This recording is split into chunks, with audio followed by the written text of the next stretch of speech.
بسم اللہ الرحمن الرحیم والتین والزیتون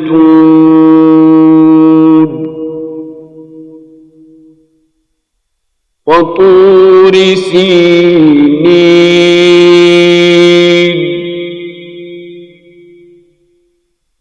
وهذا البلد الأمين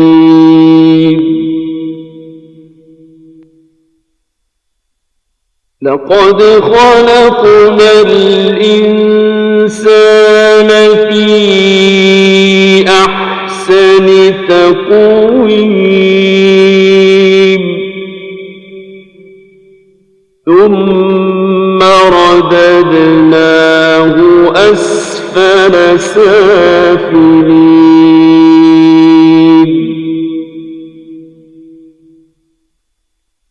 إلا الذين آمنوا وعملوا الصالحات فلهم أجر غير ممنون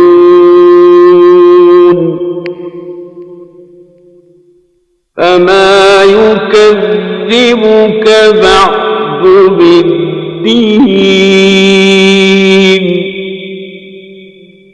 أليس الله بأحكم الحاكمين بالله من الشیطان الرجیم والتین والزیتون قسم ہے انجیر کی اور قسم ہے زیتون کی وطور سینین اور قسم ہے طور سینین طور پہاڑ کی وہذا البلد الامین اور قسم ہے اس امن والے شہر کی لقد خلقنا الانسان فی احسن تقویم ہم نے انسان کو بہترین سانچے اور ساخت پر پیدا کیا ثم پھر رددناہ ہم نے پھینک دیا اس کو اسفل سافلین نیچوں سے نیچے الا الذین آمنوا سوائے ان کے جو ایمان لائے وعملوا الصالحات اور نیک عمل کیے فلہم اجر غیر ممنون بس ان کے لیے بدلہ ہے جو کبھی نہ ختم ہو فما یکذبک بعد بالدین پھر کیا چیز ہے جو جھٹلاتی ہے تم کو اس کے بعد بدلہ ملنے سے الیس اللہ بأحکم الحاکمین کیا نہیں اللہ حکم کرنے والوں میں سب حاکموں میں سب سے بڑا حاکم اس صورت میں جو کہ 8 آیات پر مشتمل ہے پہلے 4 چیزوں کی قسم کھائی گئی ہے ایک انجیر کی دوسرے زیتون کی تیسرے طور کے پہاڑ کی اور چوتھے مکے کے شہر کی اس کے بعد پھر ایک اصول بیان ہوا ہے کہ اللہ تعالیٰ نے انسان کو بہترین ساخت میں بنایا ہے جو ان میں سے نیچے گرے تو وہ نیچے ہی گرتا چلا جاتا ہے اور جو ایمان اور عمل صالح کی راہ اختیار کرے اس کے لیے ایسا اجر ہے جو کبھی ختم نہیں ہوگا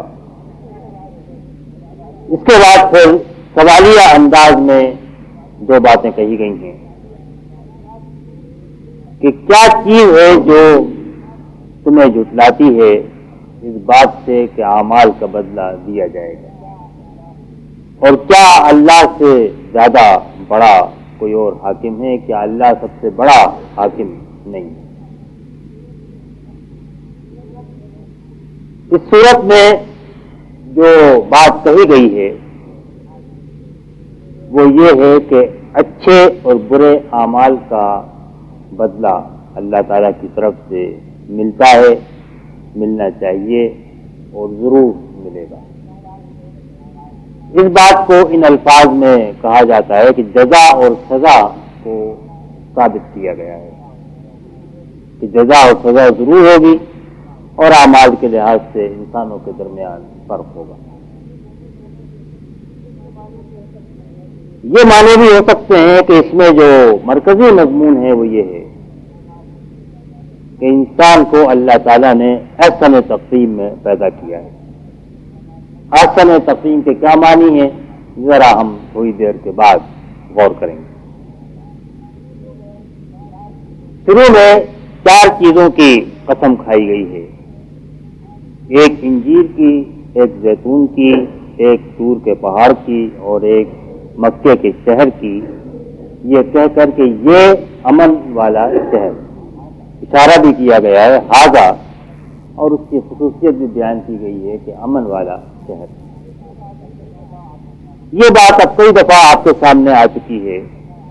کہ یہ قسمیں کسی چیز کی تعظیم کے لیے، کسی کی توقیر کے لیے، کسی کی بڑائی بیان کرنے کے لیے نہیں کھائی جاتی، بلکہ یہ قسمیں کسی مضمون کو، کسی دعوے کو اور کسی بات کو ثابت کرنے کے لیے کھائی جاتی ہیں۔ ان قسموں میں کن چیزوں کی قسم کھائی جا رہی ہے؟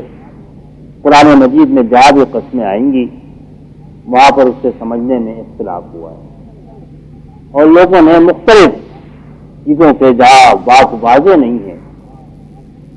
وہاں پر لوگوں نے مختلف چیزیں مراد لی ہیں۔ والصافات صفا اور صف باندھنے والوں کی قسم، اس میں لوگوں نے مختلف معنی کر دیے۔ والذاریات ذروا، اور وہ چیزیں جو بکھیر دیتی ہیں ٹکڑے ٹکڑے کر کے، کسی نے اس سے ہوا مراد لی، کسی نے فرشتے مراد لیے اور بہت سارے معنی لیے۔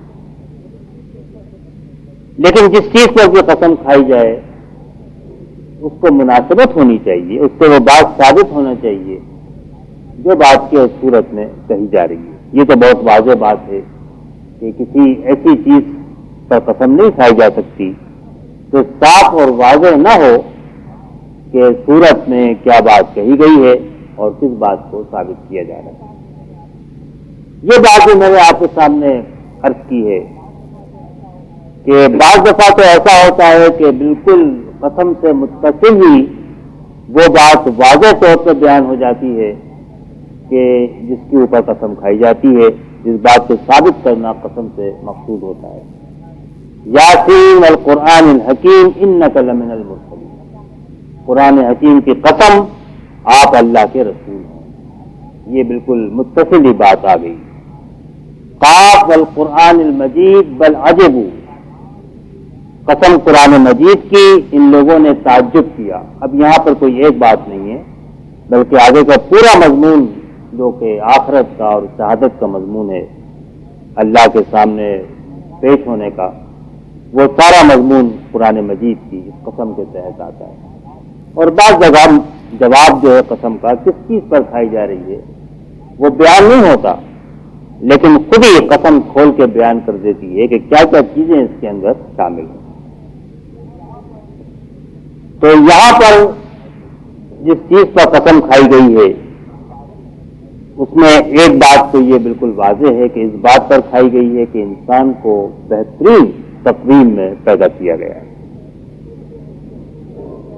لیکن اس کے نتیجے کے طور پہ یا ویسے بھی یہ سمجھا جا سکتا ہے کہ دراصل 3 آیتوں میں جو مرکز میں مضمون بیان ہوا ہے کہ انسان کو پیدا کیا گیا ہے اور پھر وہ نیچے گرتا چلا جاتا ہے،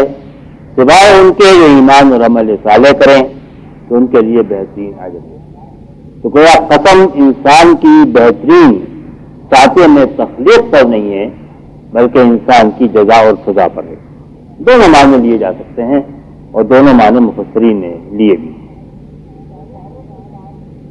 ان دعووں کے ساتھ اب یہ غور کرنے کی بات ہے کہ یہ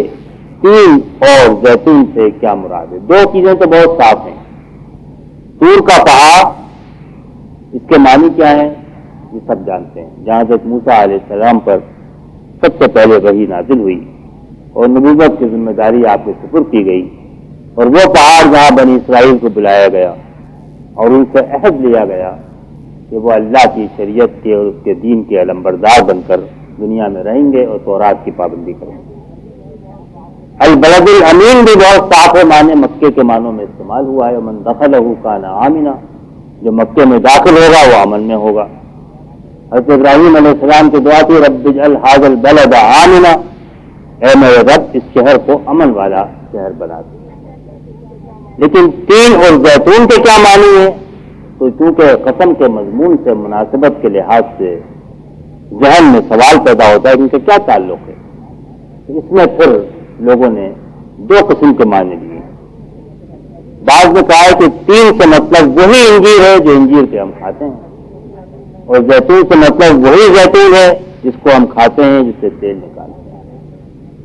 اور بہت سارے مفسرین نے یہی معنی اختیار کیے۔ لیکن بعض لوگوں نے کہا کہ یہ دونوں بھی دراصل مقامات کے نام ہیں، اور کیونکہ آگے کے بھی دو مقامات ہیں، کوہ طور اور شہر مکہ، اس لیے یہ دونوں بھی مقامات ہیں۔ جنہوں نے تو اس کے معنی انجیر اور زیتون کے لیے ہیں، انہوں نے بہت سے دونوں کے پھلوں کے فوائد اور ان کی صفات اور خصوصیات بیان کی ہیں، اور کوشش کی ہے کہ ان کا ربط قائم کریں انسان کی تخلیق کے ساتھ۔ لیکن حضرت ابن عباس رضی اللہ عنہ سے لے کر اب تک بے شمار مفسرین نے یہی کہا ہے کہ ان کے معنی مقامات ہیں۔ تو دو قسم کے معنی ہو گئے، ایک یہ کہ پھل ہی مراد ہیں جو نام میں اور معنی کے اندر ظاہر ہیں، دوسرے کہ نہیں، ان سے مراد سے مقامات ہیں۔ کون سے مقامات مراد ہیں، اس پر پھر بہت سارے اقوال آراء ہم کو ملتی ہیں۔ بعض کے نزدیک یہ دو پہاڑیاں ہیں، ایک کوہ زیتون ہے، ایک کوہ تین ہے، اور یہ پہاڑیاں شام میں، فلسطین میں واقع ہیں۔ شام کا لفظ جو ہم بولتے ہیں تو پرانے زمانے میں اس شام کے لفظ میں شام کا علاقہ جو آج کل ہے، لبنان کا علاقہ، فلسطین کا علاقہ، مصر کا بھی کچھ علاقہ، یہ سب شام میں شامل تھا۔ اب بھی گریٹر سیریا کا لفظ جب بولا جاتا ہے تو گریٹر سیریا میں یہ تینوں ممالک شامل ہوتے ہیں، اور کیونکہ جب مشرق کی طرف منہ کر کے کھڑے ہوں تو تقریباً یہ علاقہ بائیں ہاتھ سے پڑتا ہے، اس لیے اہل عرب اس کو شام کہا کرتے تھے۔ تو کسی نے کہا کہ ان دونوں سے دو پہاڑ مراد ہیں، کسی نے کہا کہ مسجدیں مراد ہیں، کسی نے کہا کہ شہر مراد ہے، بیت المقدس کا شہر ہے، اور بعض لوگوں نے کہا کہ دراصل تین سے مراد تو جودی کا وہ پہاڑ ہے، انجیل کی جو قسم کھائی گئی ہے، جہاں سے نوح علیہ السلام کی کشتی آ کر ٹھہری تھی۔ قرآن میں ذکر ہے اس کشتی کا کہ کوہ جودی پر جا کر نوح علیہ السلام کی کشتی ٹھہری تھی۔ اور زیتون سے مراد وہ پہاڑی ہے کہ جہاں پر ایک مسیح علیہ السلام نے اپنا مشہور پہاڑی کا واعظ بھی کہا تھا، اور جہاں آپ نے جب یہودیوں نے اپنے زوم میں آپ کو صلیب پر چڑھایا تو اس سے ایک رات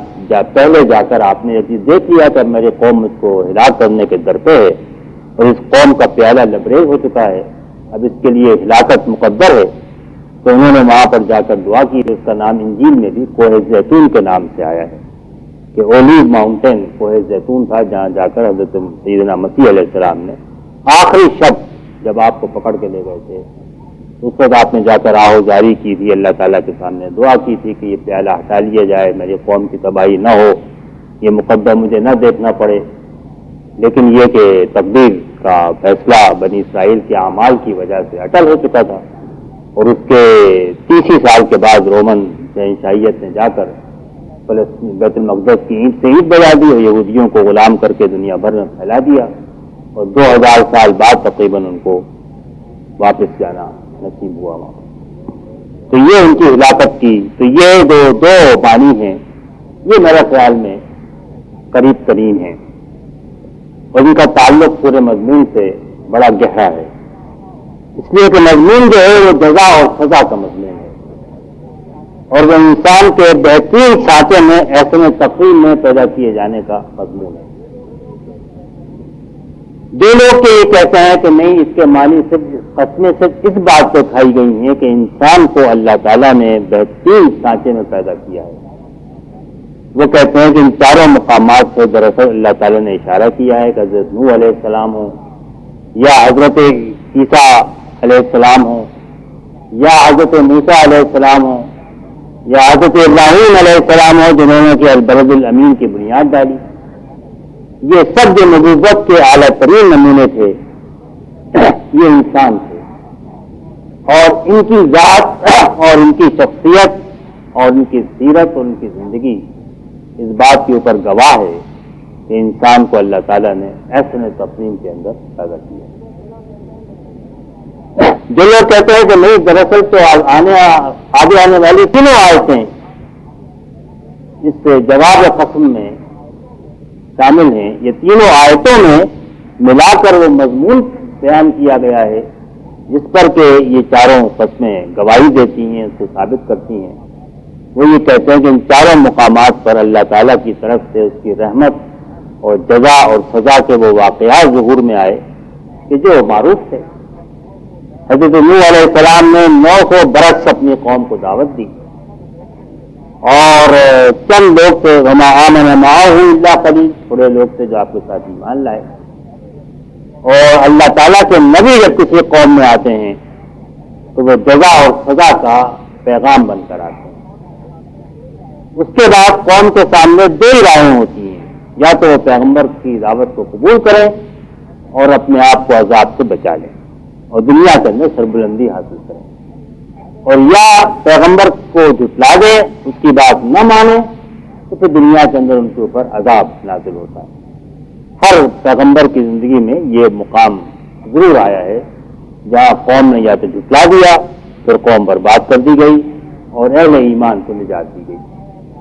اور یا پھر وہ مقام آیا جہاں قوم نے ایمان قبول کر لیا۔ خود حضور کی زندگی میں جب کفار قریش نے آپ کو ہدایت کرنے کا ارادہ کر لیا، آپ ادھر کا محاصرہ کر لیا اور آپ ہجرت فرما کے نکل گئے، تو اس کے بعد غزوہ بدر میں وہ سارے کفار سردار جو ہیں وہ ہلاک ہو گئے جو کہ آپ کی ہلاکت کے در پہ تھے۔ تو یہ اللہ تعالیٰ کا قانون ہے، اس کی سنت ہے انبیاء کے ساتھ،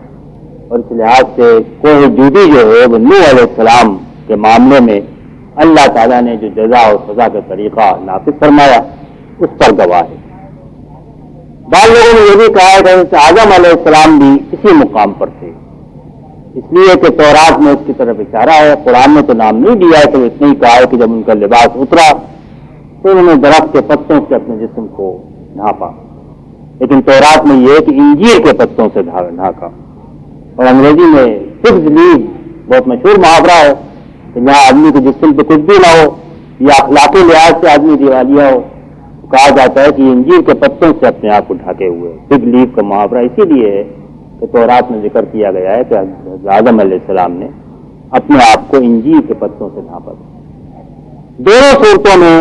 اللہ تعالیٰ کی رحمت، اس نے آدم علیہ السلام کو ایک نعمت دی اور اس کے بعد پھر نعمت واپس بھی دی جنت کی، میں قیام کی، اور پھر ان کی توبہ قبول کر کے دوبارہ ان کو اپنی نعمت و انعام سے سرفراز فرمایا۔ نوح علیہ السلام کا واقعہ ہوا، اور تیسرا واقعہ تو بہت مشہور و معروف ہے کوہ طور کا، حضرت موسیٰ علیہ السلام کو نبوت ملی، اور وہ لوگ جو مصر میں غلام تھے، دن کی چکی میں پس رہے تھے، فرعون کی ہر جبر و تشدد کے شکار تھے، جن کے بچوں کو ذبح کیا جاتا تھا، عورتیں زندہ چھوڑی جاتی تھیں، ان کو اللہ تعالیٰ نے زمین پہ غلبہ عطا فرمایا ہے کہ ہم نے تم پر احسان کیا، زمین پہ غلبہ عطا کیا، زمین کا وارث بنایا۔ قرآن مجید میں جو مستضعفین تھے ان کو اللہ نے مشرق و مغرب کا امام بنا دیا، اور بنی اسرائیل نے طویل عرصے تک اس پورے علاقے میں وہ وہاں پر غالب رہے، مرا رہے۔ حضرت سلیمان علیہ السلام کی حکومت مصر سے لے کر یمن تک پورے علاقے کے اوپر حاوی تھی۔ تو یہ دراصل واقعہ ہے کہ جو جس پر کوہ طور گواہ ہے، اور وہی بنی اسرائیل کو بلا کر اللہ تعالیٰ نے عہد لیا تھا، اس کا ذکر قرآن مجید میں موجود ہے اور تورات کے اندر بھی موجود ہے، اور اپنی بندگی کا اور اپنے پیغام کو پہنچانے کا اور اپنے احکام پر عمل کا، فرمانبرداری کا، یہ سارے عہد وہیں پر دیے گئے۔ اور البلد الامین کی تو پوری تاریخ ہی اللہ تعالیٰ کی رحمت و جزا اور سزا کی اوپر ایک شہادت اور گواہی ہے۔ ابراہیم علیہ السلام کو اللہ تعالیٰ نے ہر قسم کی آزمائشوں سے گزارا اور پھر ساری انسانیت کا امام بنایا۔ انی جاعلک للناس اماما، اور اسی وقت اس نے اپنا یہ قانون واضح کر دیا کہ یہ کوئی اندھا ریوڑیاں نہیں بانٹ رہا کہ جو آ جائے اس کے ہاتھ میں رکھ دی جائے،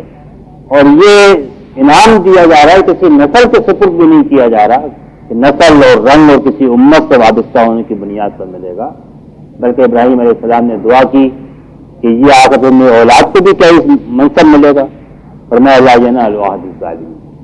کہ میرا یہ ہے جو ظالموں تک نہیں پہنچے گا، ان کو نہیں ملے گا یہ ظلم۔ اور وہیں اپنے یہ قانون واضح کر دیا کہ دنیا میں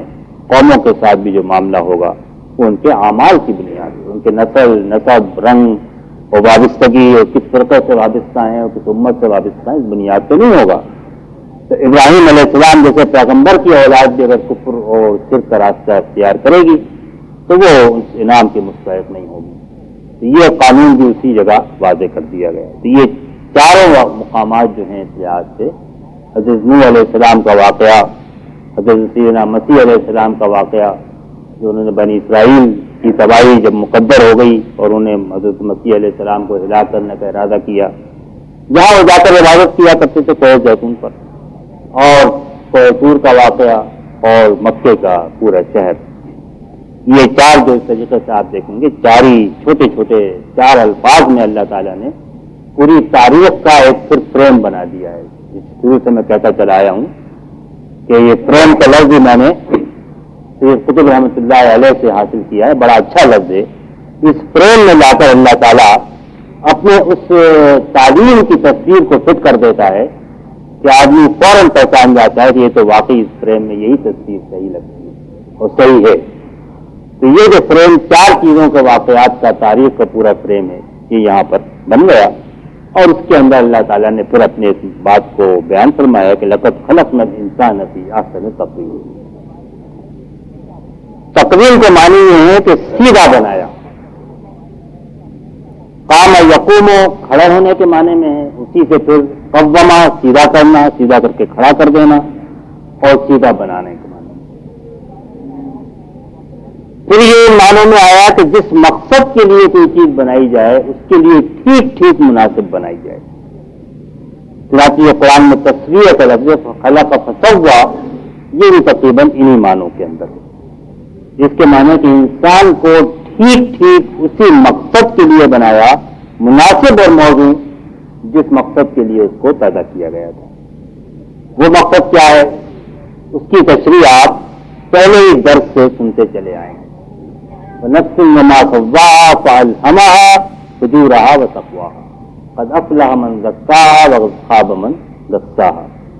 اللہ تعالیٰ نے انسان کو ہر لحاظ سے سوائے اس کے کہ کھڑے ہو کے دو پاؤں سے چلتا ہے، اس کے علاوہ اس کے اور جانوروں کے درمیان کوئی اور فرق بظاہر نہیں ہے۔ آنکھیں، کان، سننا، بولنا اور خواہشات، بھوک، پیاس، جنس، بقائے نسل، سب میں آپ دیکھیں تو بالکل ایک ہی طرح محسوس ہوتے ہیں۔ تو جو فرق ہے وہ یہ کہ انسان کو نیکی اور بدی کی پہچان دی گئی ہے، اور اس کے دل میں نیکی اور بدی کی صرف پہچان نہیں ہے بلکہ اس کی طرف میلان بھی ہے، نیکی کی طرف بھی میلان ہے، بدی کی طرف بھی میلان ہے۔ لیکن اور نیکی اور بدی کا علم بھی دیا گیا ہے ہر انسان کو، اور اس علم میں جو کمی تھی وہ حضرت نوح، حضرت موسیٰ، حضرت عیسیٰ، حضرت ابراہیم علیہ السلام جیسے پیغمبر بھیج کر، اور وہ آخری پیغمبر بھیج کر جس کا ذکر ابھی سورہ والضحیٰ اور سورہ الم نشرح میں ختم ہوا ہے، وہ اللہ تعالیٰ نے اس کو بھی مکمل فرمایا۔ یہ دراصل انسان کی جو تخلیق ہے ایسے میں تقسیم میں وہ ان معنوں میں ہے کہ اللہ تعالیٰ نے اس کو جسم بھی سب سے اچھا دیا ہے، بہترین جسم دیا ہے، اپنی ساخت کے لحاظ سے، اپنی فنکشن کے لحاظ سے انتہائی پیچیدہ اور ذرا ذرا سی چیز میں جو کمالات ہیں ان کا احاطہ تو انسان گھنٹوں بھی تقریروں کتابوں کے اندر نہیں کر سکتا، وہ لکھی رہی ہیں کتابیں بے شمار۔ لیکن یہ کہ جہاں جو چیز یہاں پر مقصود ہے کہنا وہ تو یہ ہے کہ دراصل ایسے میں تقسیم یہ ہے کہ جس مقصد کے لیے، جس آزمائش کے لیے اس کو پیدا کیا، اپنے ارادے سے، اپنے اختیار سے نیکی کا راستہ اختیار کیا، اور یہیں سے پھر وہ بات بھی ثابت ہوگی، اس کا ذکر آگے آ رہا ہے، اگر کوئی اختیار ارادہ نہ ہوتا تو پھر وہ جزا کا مستحق نہیں ہوتا۔ فرشتے جزا کے مستحق نہیں ہیں، حالانکہ وہ اللہ کے بڑے نیک بندے ہیں، وہ جنت میں نہیں جانے کے مستحق ہیں۔ پہاڑ اور سورج اور چاند ان کا ذکر بار بار آ رہا ہے ان صورتوں کے اندر، وہ بھی اللہ کا فرما بردار ہیں، بال برابر نہیں ہٹتے اس راستے سے جس پر اللہ نے ان کو کھڑا کر دیا، لیکن اپنے ارادے سے نہیں ہیں، محکوم و مجبور ہیں، مختار اور با ارادہ ہستی تو انسان کی ہے، اور اسی لیے وہ اس کے مستحق ہے کہ اگر وہ غلط راستے پہ جائے، نیچے گرے، تو پھر نیچے گرنا ہی اس کے لیے آسان کر دیا جائے اور نیچے گرتی چلی جائے، یہاں تک اتنے نیچے گر جائے کوئی اس سے نیچا نہ ہو، اور اگر وہ ایمان اور عمل صالح کی رائے اختیار کرے اس کو پھر ایسا بدلہ دیا جائے جو کبھی ختم نہ ہو۔ یہ جو ہے یہ مقام ارادے اور اختیار کی وجہ سے جو انسان کو دیا گیا ہے، اور اس کی فطرت ایسی بنائی گئی ہے، نیکی بدی کا علم ڈالا گیا ہے، فطرت میں محبت ڈالی گئی ہے، کوئی انسان ظلم سے محبت نہیں کرتا، ظلم کرتا بھی ہو تو اس کی تعبیر کرے گا کیا کریں، مجبور تھے، کوئی راستہ نہیں تھا، میں اور کیا کرتا، برائی کوئی آدمی اس کی تعریف کر کے نہیں کرتا، اللہ یہ کسی کا مزاج بالکل فاسد اور بگڑ چکا ہو، شاذ و ناز، اور نیکی کی، بھلائی کی محبت، عدل کی، رحمت کی، اچھے برتاؤ کی، یہ انسان میں فطرت کے اندر ودیت ہے۔ یہ فرمایا لقد خلقنا الانسان فی احسن تقویم، اور یہ اگر ہم یہ مان لیں کہ چاروں قسمیں اسی بات تک محدود ہیں کہ جیسا کہ مفسرین نے لکھا ہے، پھر یہ بتا رہی ہیں کہ انبیاء کرام علیہ السلام احسن تقویم کا بہترین نمونہ ہے۔ ثم رددناہ اسفل سافلین، عربی گرامر کے لحاظ سے اس کے بھی دو طرح معنی ہو سکتے ہیں۔ ایک معنی تو یہ ہو سکتے ہیں کہ اس کو ہم نے نیچے سے نیچے گرا دیا، جس طرح یہاں سے عبد القادر صاحب نے کیا، پھر پھینک دیا اس کو نیچوں سے نیچے۔ جب آدمی نے اپنی فطرت سے جو آسن و تقویم میں اس کو ودیت کی گئی ہے روح گردانی کی، تو وہ نیچے گرا، اور اتنا نیچے گرا کہ اس سے نیچا اور کوئی ہو نہیں سکتا۔ اور یہ صحیح بات ہے کہ انسان درندگی پر آئے تو درندوں سے آگے بڑھ جائے، فحاشی پر آئے تو کتے اور بلیوں سے بھی زیادہ فحاشی کے کمالات دکھائے، ظلم پر آئے تو ظلم میں بھی ہر جانور سے بڑھ جائے۔ تو اگر انسان نیچے گرے تو پھر اس کی کوئی نظیر و مثال نہیں ملتی۔ جنگ لڑتا ہے تو ایٹم بم، نائٹروجن بم، ہائیڈروجن بم بناتا ہے، اور ہر طرح سے وہ کام کرتا ہے، اس سے کوئی نظیر دوسرے حیوان مخلوق پیش نہیں کر سکتا۔ لیکن اس کے ایک دوسرے معنی عربی گرامر کے روح سے یہ بھی ہو سکتے ہیں کہ جو خود نیچے گرے تو پھر ہم اس کو نیچے سے نیچے گراتے چلے جاتے ہیں، اور یہ بالکل ٹھیک وہی معنی ہیں قد افلح من زکاہا وقد خاب من دساہا، یا وہ معنی جو اس سے پہلے سورہ لیل میں بیان ہوئے ہیں فَسَنُيَسِّرُهُ لِلْيُسْرَىٰ، جو بھلائی کا راستہ اختیار کرے اس کے لیے ہم بھلائی کے راستے پر کو آسان کر دیتے ہیں، فَسَنُيَسِّرُهُ لِلْعُسْرَىٰ، اور جو برائی کا راستہ اختیار کرے، کنجوسی کرے، برائی کا راستہ اختیار کرے، اس کو پھر ہم برائی کے راستے کو اس کے لیے آگے بڑھتا چلا جاتا ہے، اسی کے لیے اس کو آسان کر دیتے ہیں۔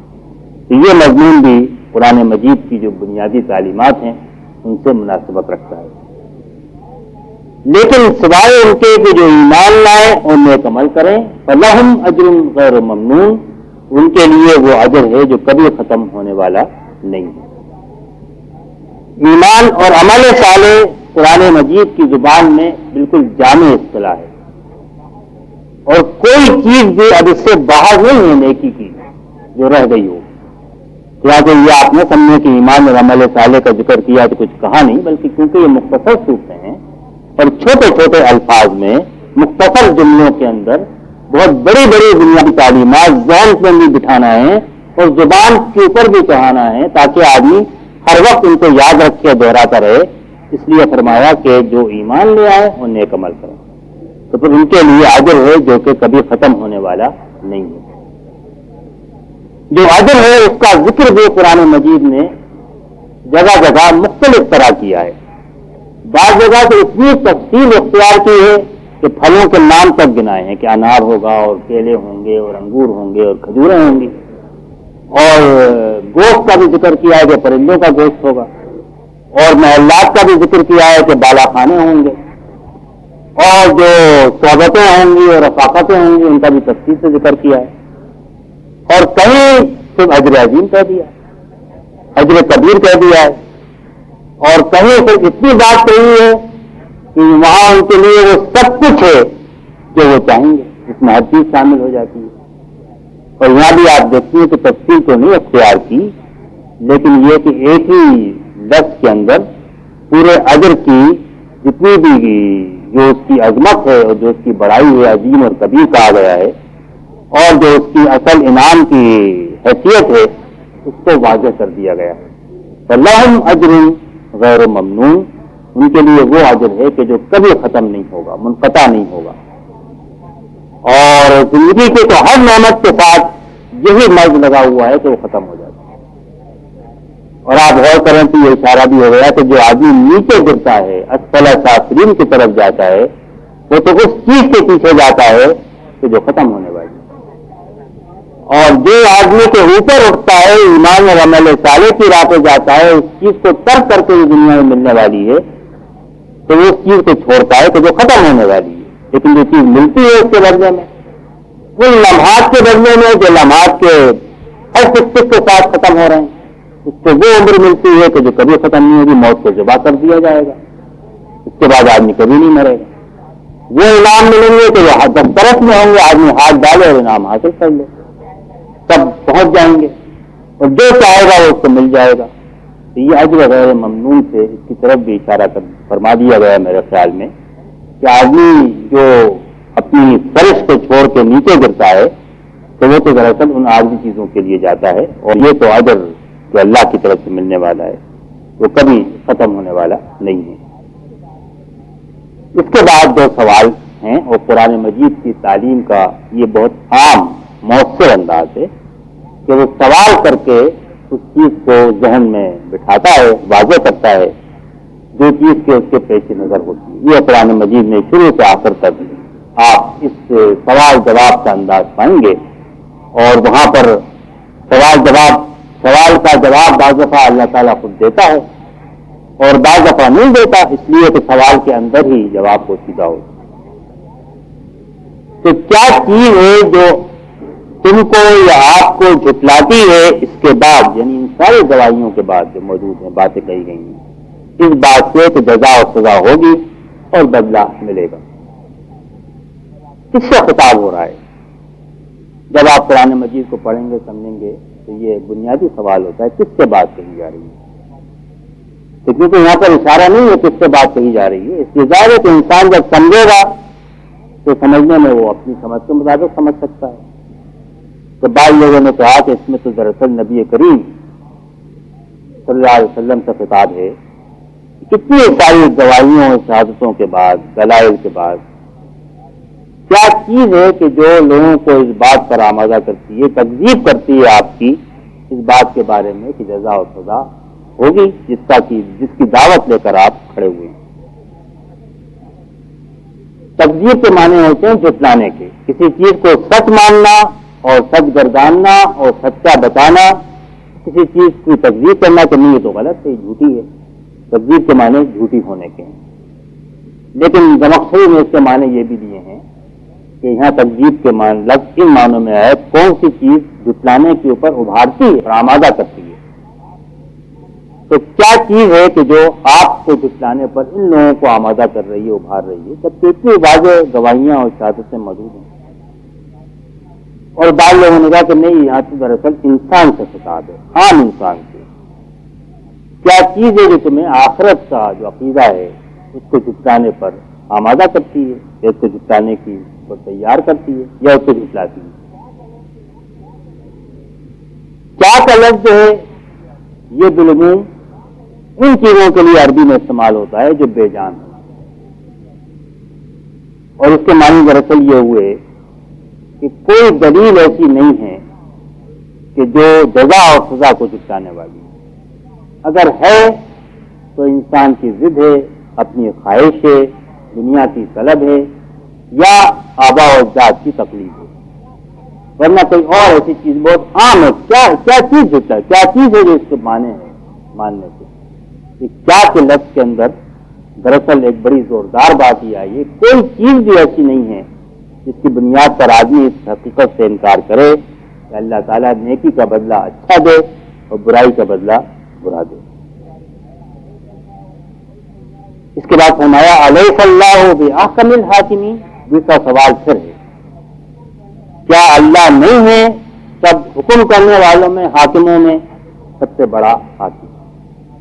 حاکم کے معنی حکم کرنے والا۔ حکم کرنے والا وہی ہوگا جس کے پاس اختیار بھی ہوگا۔ جس کے پاس اختیار نہیں ہوگا، اقتدار نہیں ہوگا، قدرت نہیں ہوگی، وہ حکم نہیں کرے گا۔ حکم کرے گا تو مانا نہیں جائے گا۔ جب احکم الحاکمین کہا جا رہا ہے، جس کے تو لازمی معنی اس کے پاس وہ ساری قدرت ہے اور سارا اختیار ہے، جو کام بھی وہ کرنا چاہے وہ کر سکتا ہے۔ حکم کا لفظ عربی میں ہے اور کاف اور میم سے بنا ہے، اسی سے حکمت کا لفظ بھی نکلا ہے۔ اور حکمت کے معنی آپ جانتے ہیں عقل مندی دانائی کے ہوتے ہیں۔ حکم کے معنی جو ہوتے ہیں وہ بھی آپ کو معلوم ہے، یہ تو ایک قسم کا فرمان ہوتا ہے۔ اسی سے محکم کے معنی بھی نکلے ہیں، جو چیز سے مستحکم ہو، مضبوطی کے ساتھ ہو۔ تو یہاں اللہ تعالیٰ کی یہ صفت کہ سارے داناؤں میں سب سے بڑا دانا وہ ہے، اور وہ ایسی نادانی کا کام نہیں کر سکتا کہ انسان جیسی آسن تقسیم میں مخلوق کو پیدا کرے، اختیار اور زیادہ دے، نیکی اور بدی کی آزمائش میں ڈالے، نیکی کو اس کے لیے محبوب کر دے اور برائی کو محبوب نہ کرے، اور اس کے بعد جو آدمی نیکی کرے برائی کرے دونوں کے درمیان کوئی فرق نہ ہو، تو کوئی بدلہ نہ دیا جائے۔ اور وہ اس اختیار سے بھی محروم نہیں ہو سکتا، خالی نہیں ہو سکتا کہ وہ انسان جو مٹی میں جا کے گل کے سڑ کے مٹی بن جائے گا اس کو وہ دوبارہ زندہ کھڑا کر دے۔ وہ تو حکم کرنے والوں میں، اختیار رکھنے والوں میں سب سے بڑا حکم رکھنے والا، سب سے زیادہ اختیار رکھنے والا۔ تو اس لحاظ سے دونوں صورتوں میں اللہ تعالیٰ کی یہ صفت جو ہے کہ سوالیہ انداز میں یہی ہے، وہ خود اس بات کو واضح کر تعالیٰ کی اس کائنات کے اندر جزا اور سزا کا قانون تو لازماً نافذ ہوگا۔ برے اعمال کا بدلہ برا ملے گا، اچھے اعمال کا بدلہ اچھا ملے گا۔ دنیا کے اندر قوموں کو مل جاتا ہے، جس کی مثال قوم نوح اور قوم یہود، حضرت عیسیٰ، حضرت موسیٰ کی قومیں اور خود مکے کی قوم تھی۔ اور جو افراد ہیں ان کو بعض اعمال کا بدلہ تو یہی ملتا ہے، ان کا پھر فیصلہ تو آخرت میں ہونے والا ہے۔ یہ اجر غیر ممنون جو ہے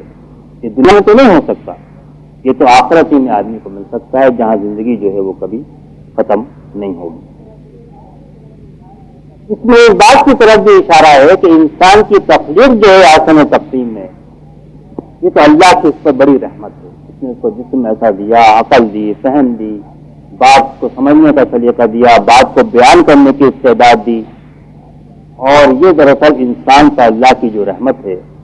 اسی کا تقاضا ہے کہ نیکی کا بدلہ نیک ملے اور بدی کا بدلہ بد ملے۔ چنانچہ جہاں قوموں کے بارے میں اللہ نے فرمایا کہ اللہ نے ظالم قوموں کی جڑ کاٹ دی، تو قطع دابر قوم الظالمین، اسی کے ساتھ میں الحمدللہ رب العالمین، اللہ تعالیٰ اس سے شکر، اس کی رحمت ہے کہ اس نے ظالموں کو ختم کر دیا۔ اور جہاں آخرت کا ذکر فرمایا تو وہاں بھی یہی فرمایا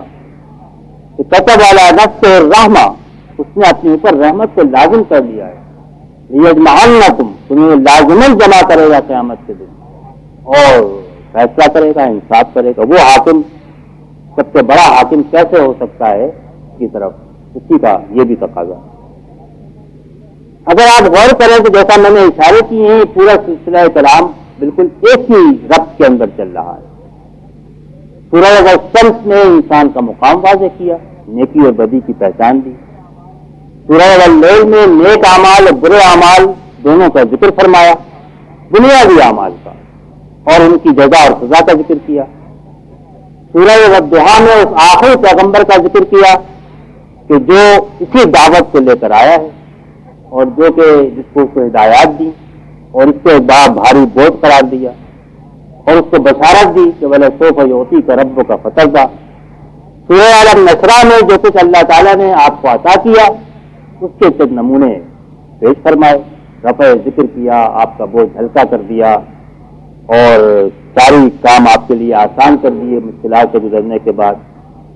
یہ سارا بھی جزا اور سزا کا نظام سامنے موجود ہے۔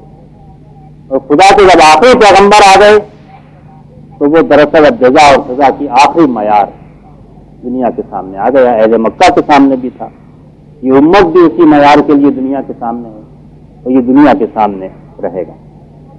اور پھر انسان اس پر اللہ تعالیٰ کی اتنی رحمت ہے کہ اس نے اس کے لیے دروازہ کھولا ابدی نعمتوں کا اور ابدی بادشاہت کا اور جنت کا، تو انسان اس کا بھی مستحق ہے کہ اس کو راہ دکھائی جائے.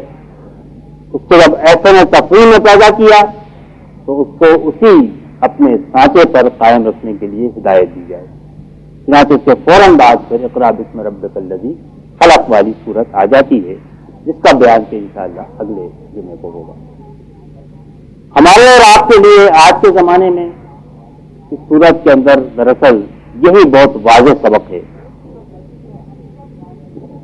کہ نیکی اور بدی تو ہم سب مانتے اور تسلیم کرتے ہیں. کسی مسلمان سے آپ انہیں رشوت لینا کہتا ہے کہ بہت بری بات ہے، شراب پینا کہتا ہے بہت بری بات ہے، یتیم پر ظلم کرنا کہتا ہے بہت بری بات ہے. حکمراں بھی یہی کہیں گے، علماء بھی یہی کہیں گے، عوام بھی یہی کہیں گے. کوئی نہیں کہے گا نہیں یہ تو بڑی اچھی باتیں ہیں، رشوت لینا اور جھوٹ بولنا، وعدہ خلافی کرنا اور بے ایمانی کرنا اور خون بہانا اور کسی کا مال ناجائز کھانا. لیکن اس کے باوجود وہی کام کرتے ہیں جن کو برا کہتے ہیں اور وہ نہیں کرتے جن کو اچھا کہتے ہیں. اس کی وجہ یہ ہے کہ جزا اور سزا کا عقیدہ ایمان و یقین کمزور ہو چکا ہے. اور اللہ تعالیٰ نے جہاں بھی بنی اسرائیل سے خطاب کیا اور ان کے اعمال بد ان کے سامنے نمایاں کیے، وہاں ان کو اسی بات کی دعوت دی کہ وہ آخرت پر اللہ کے سامنے پیش ہونے پر جزا اور سزا پر جس دن کوئی کسی کے کام نہیں آئے گا اس دن کا خیال رکھو، اس کا دھیان رکھو، اس سے ڈرو. اس کے بغیر تو اس کی کوئی صورت نہیں ہو سکتی. آپ کتنی بات کہیں، کتنی درس کہیں، کتنی صورتیں بیان ہوں، کتنی تقریریں ہوں، سب معنی میں ہاں یہ اچھی بات ہے، بہت عمدہ بات کہی آپ، لیکن کریں گے نہیں اس لیے کہ جزا اور سزا پر یقین جو ہے وہ کمزور ہے. اور یہ صورت اب اسی کا درس دے رہی ہے. اور اس کے بعد قرآن مجید کا نزول اور انسان کی تخلیق اور کیا چیزیں ہیں جو آدمی کو گمراہ کرتی ہیں، طغیانی ہے اور اپنا کبر ہے اور استغنا ہے، ان کا بیان جو ہے اس اگلی صورت میں کیا گیا ہے. واقع دعوانا